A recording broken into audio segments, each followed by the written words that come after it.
Olá, sejam todos bem-vindos a mais um episódio do BioF5 e hoje nós vamos falar um pouco sobre genética. Na aula de hoje, nós vamos abordar alguns tópicos, que são eles: genética mendeliana, alguns conceitos serão apresentados, vamos falar sobre o experimento de Mendel, a primeira e a segunda lei dele e algumas curiosidades. Primeiro de tudo, genética mendeliana. Bem, a genética mendeliana leva esse nome por causa desse cara, Gregor Johann Mendel, que nasceu em 1822 e morreu em 1884. E por que ela leva o nome dele? Bem, esse rapaz aí, desse cabelo estiloso, tem uma importância muito grande para a ciência e para a genética moderna. Até hoje, quase 2 séculos após sua morte, ele continua muito influente, e suas descobertas baseiam muito dos estudos recentes. Para se ter noção, antes de Mendel, grandes nomes da ciência, como Aristóteles e Lamarck, achavam que as características eram passadas de pai para filho através do sangue. E havia algumas outras teorias que hoje até nem fazem mais tanto sentido quando a gente para ver. Mas depois de Mendel, tudo isso mudou. Bom, o Mendel ele era um monge agostiniano. E ele ficou conhecido por conta das leis de Mendel, que são 2 leis que nós vamos falar mais para frente. E por conta de toda essa influência, essa linha moderna de pensamento se chama genética mendeliana. E vale lembrar que a influência dele é tanta que ele ganhou o apelido de pai da genética. Bem, dando continuidade à nossa apresentação, nós gostaríamos de apresentar para vocês alguns conceitos. O primeiro conceito é o de alelos. Alelos são formas alternativas de um gene e que afetam a mesma característica de formas diferentes. Outro conceito é o de células diploides e haploides. Elas se diferenciam pelo número de cromossomos, certo? As células haploides, elas possuem somente um número de cromossomos, ou seja, N. Já a célula diploide possui 2 cromossomos, 2N. E esses cromossomos, eles são organelas celulares compostas por DNA, que carregam diversos genes. Outros conceitos, nós podemos falar também do conceito de hereditariedade. Hereditariedade é justamente o fato de você, que está aí nos escutando, ter características do seu pai e da sua mãe. E o seu filho também vai ter características sua e do seu parceiro, parceira. E por aí vai. Então, a hereditariedade é justamente as características dos pais que passam para os seus descendentes. E tudo isso através da reprodução. E não existe reprodução sem as gametas. As gametas são justamente as células sexuais. Nos humanos, existem os espermatozoides, no caso dos homens, e os óvulos, no caso das mulheres. Já o gene, ele é um fragmento de DNA, responsável pela codificação e determinação de características do indivíduo. Como vocês podem ver aqui na imagem, no canto direito superior, isso seria a perna, entre aspas, uma perna do cromossomo. E de dentro dela está saindo o DNA, a dupla hélice, E um fragmento desse DNA é o que nós conhecemos como gene. E por fim, mais alguns conceitos, mas eu juro que esses são os últimos, tá bom? O primeiro deles de genótipo. Genótipo é a constituição genética do indivíduo, ou seja, são todas as informações que existem lá dentro do núcleo das nossas células, tá? Então todas as informações sobre a gente. E já o fenótipo é como essas informações elas se mostram para a gente. Então o fenótipo carrega as características bioquímicas, fisiológicas e morfológicas notáveis do indivíduo. E aqui eu trouxe 4 indivíduos para a gente comparar aqui rapidamente. O primeiro desses 3 humanos aí, da esquerda para a direita, tem eu, Arthur, Vitória e Felipe. E ainda na foto da esquerda, nós temos o Wilson. O Wilson é essa coruja, E como vocês podem ver, nós temos fenótipos muito diferentes, justamente pelas nossas características e informações que estão contidas no genótipo. Por exemplo, o Wilson tem penas e bico, e até onde eu saiba, nenhum dos outros 3 tem penas e bico. Bom, após apresentar esses conceitos, vamos voltar um pouco para Mendel, tá? Nós já sabemos que Mendel era um monge, mas ele nem sempre foi um monge. Ele nasceu numa família de agricultores, então essa família não tinha assim tanto dinheiro para bancar seus estudos. E quando esse dinheiro acabou, aí sim ele foi ser um monge. Mas ainda assim, ele deu muita sorte, porque lá na abadia onde ele ficava, havia um quintal muito grande, um jardim muito grande, e os seus superiores apoiavam e até financiaram o seu estudo. Então Mendel utilizou desse jardim tão grande e cheio de ervilhas de cheiro, Pisum sativum, para fazer esses seus estudos. E ele escolheu essa planta justamente porque ela é uma planta cultivada muito facilmente, ela possui um ciclo de reprodução muito curto e produz muitas sementes. E essas sementes são basicamente de duas cores, as cores verde e amarela. E a partir disso ele começou a usar essa metodologia. Ele cruzava as ervilhas de linhagem pura, ou seja, aquelas ervilhas que a planta filho tinha as mesmas características da planta mãe. Então, se uma planta de sementes amarelas dava descendência de sementes amarelas. E aí ele começou a cruzar até deixar essas características bem puras, essas linhagens bem puras. E após a seleção dessas linhagens, é que ele fez a polinização cruzada. Então ele pegou o pólen de uma planta de sementes amarelas e colocou na planta de sementes verdes. E além disso, ele foi sempre analisando a cada geração algumas características, que são elas a cor da semente, como a gente já falou, a textura da semente, a cor da casca da semente, a forma da vagem, a cor da vagem, a posição das flores e até a altura das flores. E todos esses experimentos serviram de base para ele estabelecer as leis de Mendel, que a gente vai falar delas em seguida. Bom, agora que nós já falamos sobre esses tais experimentos de Mendel, vamos falar os resultados dessas experiências, que são as famosas leis de Mendel. E nós temos duas leis. A primeira delas é a lei da segregação dos fatores. Para chegar na formulação da primeira lei, Mendel cruzou uma linhagem pura de ervilhas, de sementes amarelas, com a linhagem pura de ervilhas com sementes verdes. E observou que a geração descendente dessas, que é a geração que ele chamou de F1, era composta exclusivamente por sementes amarelas, embora fosse híbrida, afinal ela veio de sementes verdes e amarelas. E atualmente esse hibridismo, é o que nós chamamos de heterozigoto. E então, após a autofecundação da geração F1, ou seja, membros da geração F1 cruzando com outros membros da geração F1, ele gerou a geração F2, que era composta por plantas de sementes amarelas e plantas de sementes verdes, na proporção de 3 amarelas para 1. Ou seja, 75% dos descendentes possuíam sementes amarelas.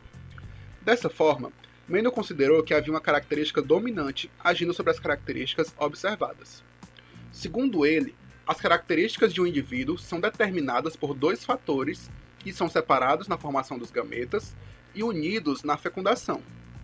Esses fatores estabelecem uma relação de dominância, onde um é expresso nas características observadas, ou seja, somente o fator dominante é que vira o fenótipo.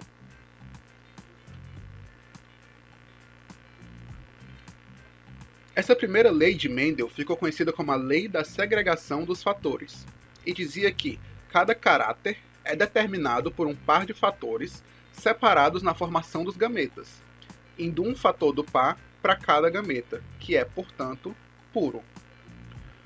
Então, a primeira lei de Mendel diz que as características de um indivíduo são determinadas por um par de fatores, que são os genes. E esses fatores são separados na formação dos gametas e que, após a fecundação, cada fator de um indivíduo se une ao fator de outro indivíduo, estabelecendo assim uma relação de dominância onde uma característica é expressa. Mendel chamou o fator da característica expressa de fator dominante, onde a presença de um fator já expressa a característica, e o fator da característica não expressada de fator recessivo, já que a característica só é expressa se o par de fatores for recessivo.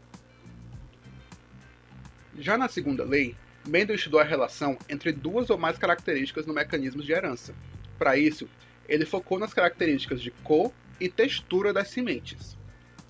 Ao realizar o mesmo procedimento experimental da primeira lei, Mendel cruzou linhagens puras de ervilhas, com sementes amarelas e lisas, que são as características dominantes, com linhagens puras de ervilhas com sementes verdes e rugosas, que são as características recessivas.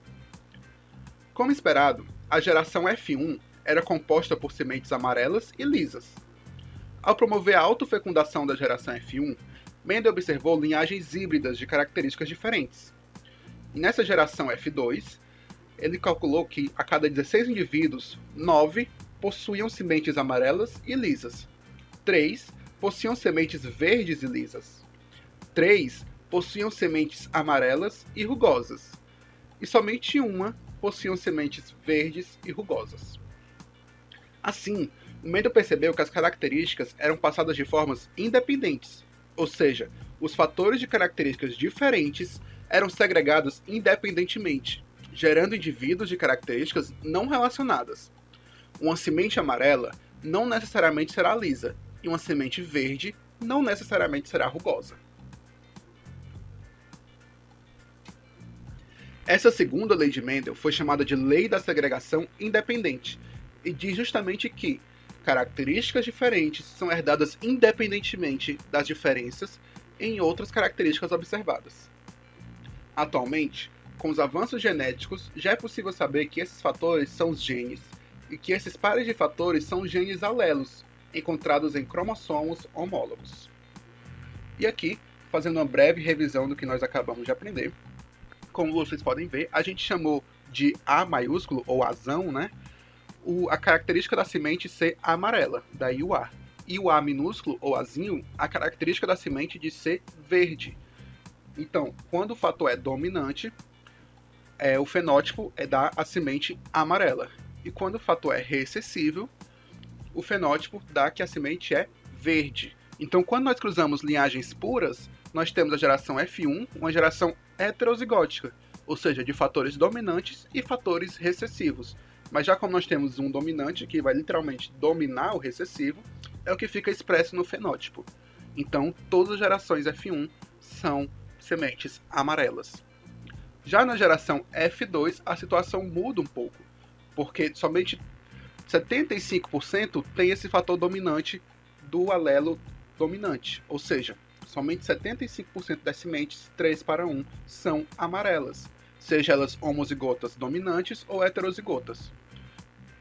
E somente uma semente a cada 4, ou seja, 25%, é que tem a homozigose recessiva, ou seja, o gene homozigoto recessivo para essa característica, que gera a semente verde.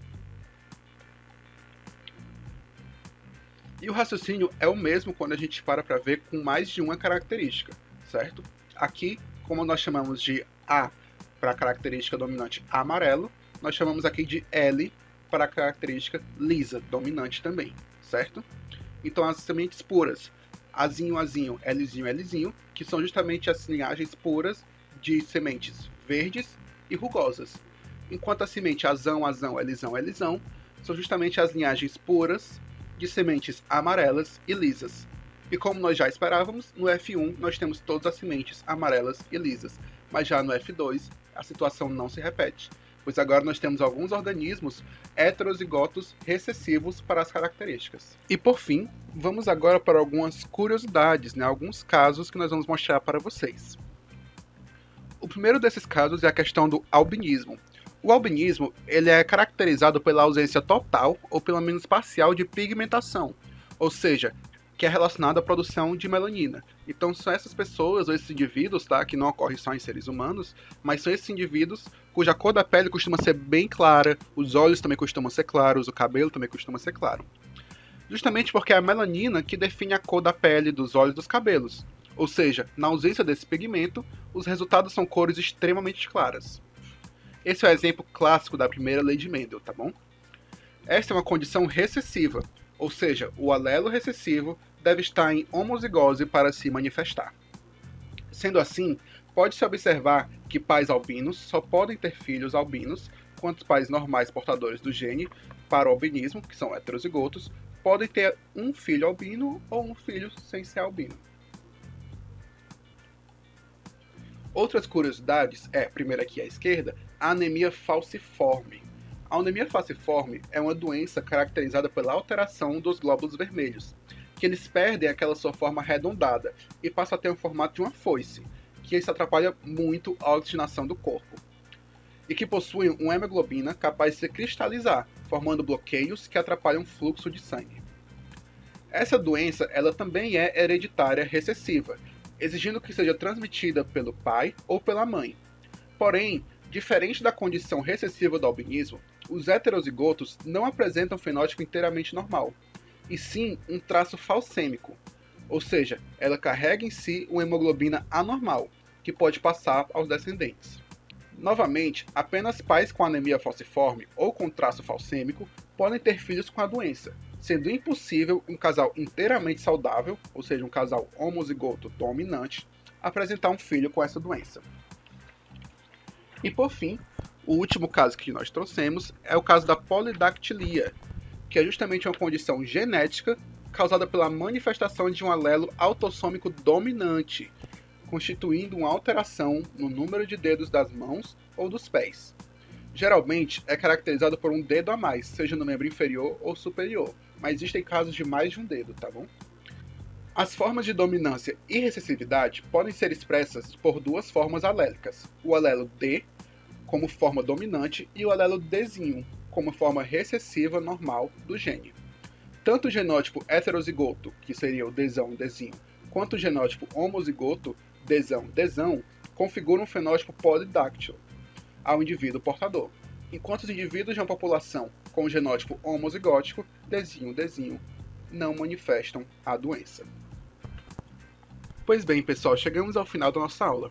Espero que vocês tenham gostado dela e não deixem de seguir a gente no Instagram, @petbiologiaufc, no Facebook petbiologiaufc e, caso queiram, não deixem de nos contatar com dúvidas ou questionamentos para o nosso e-mail petbiologia@ufc.com.br.